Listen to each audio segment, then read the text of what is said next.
Well, the microstructure of alkali metals such as sodium or lithium metal has not been investigated in literature in detail so far. However, on the opposite, experiments showed that different processing protocols of lithium and sodium metal foils highly affect its performance. And this suggested us that, okay, probably the microstructure strongly influences the electrochemical behavior of metal anodes.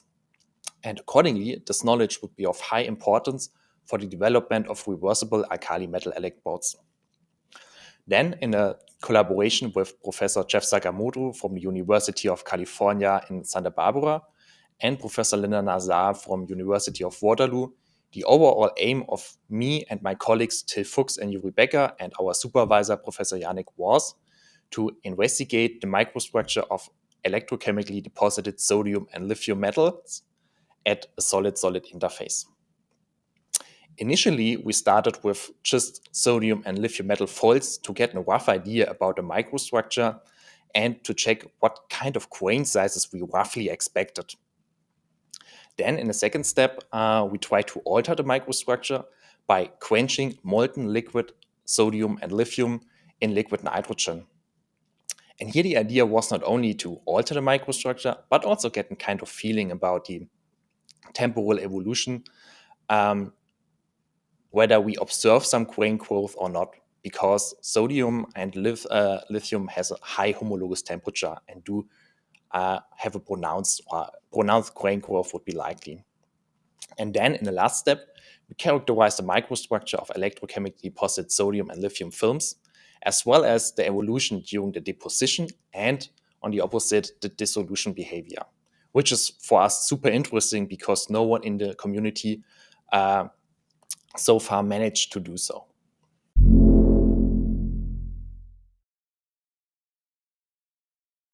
Well, a few reports were already available for lithium metal foils, while sodium has not been investigated so far. And common techniques for the microstructural analysis of metals are, for instance, transmission electron microscopy or electron backscatter diffraction. And the main challenge here is for the visualization of the microstructure originates from the high reactivity of the alkali metals. So TEM as well as EBSD are surface-sensitive techniques and require, on the one hand side, a passivation-free surface and a really smooth surface. Thus, the handling as well as the transfer from the samples from the glove box to the instrument is one of the key issues.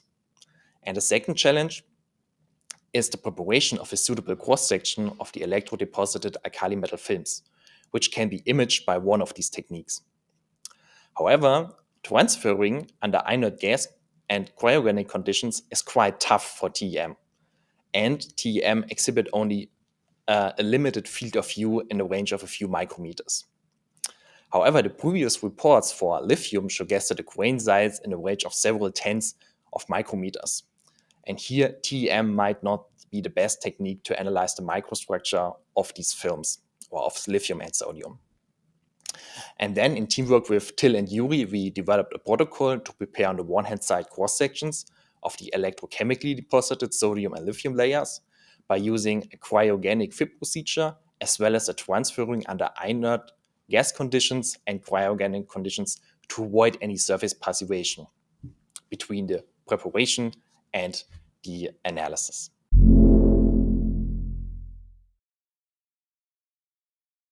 Yeah, the impact of the microstructure of the electrochemical properties of a metal electrode was already suggested in literature, but never really accessible. So now we have the possibility to visualize the microstructure and correlate it with the electrochemical performance.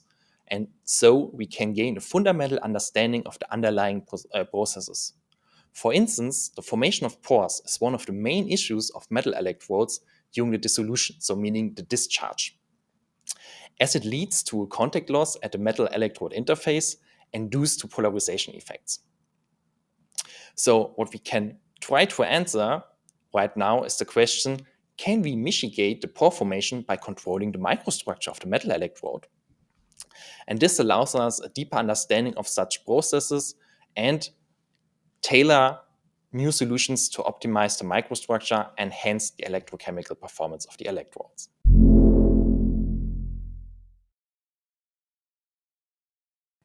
So till you and I started the project, it was for us quite clear that electron backscatter diffraction would be the method of choice. So EBSD is the most prominent technique in the field of microstructure analysis and can be coupled to scanning electron microscopy.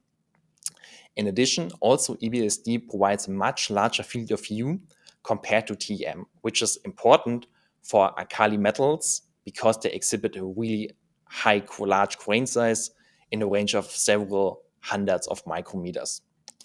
So in view of the analysis of metal faults, then we developed a special sample holder, which allows us, on the one hand side, the preparation of smooth surfaces and ensure an ideal geometry for the EBSD characterization.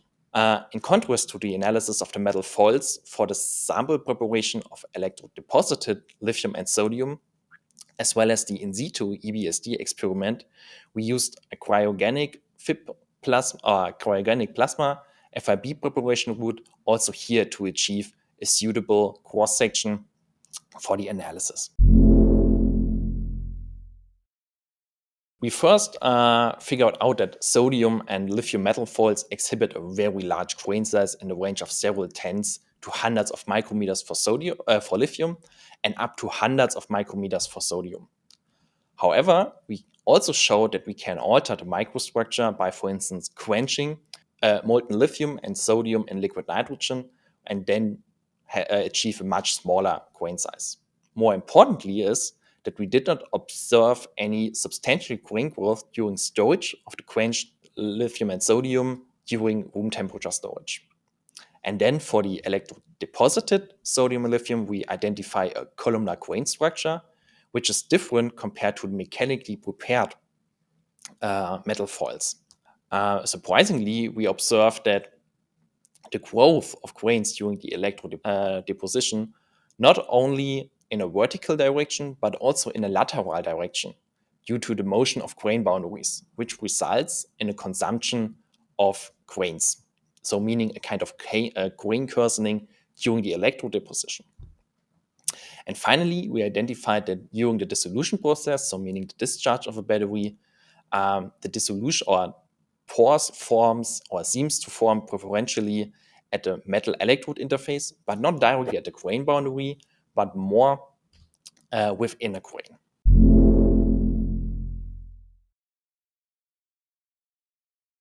Well, this is a fun question, and we jokingly say that by enabling the analysis of the microstructure of commonly used battery materials, we opened the gate to hell due to the sheer number of questions we can now tackle.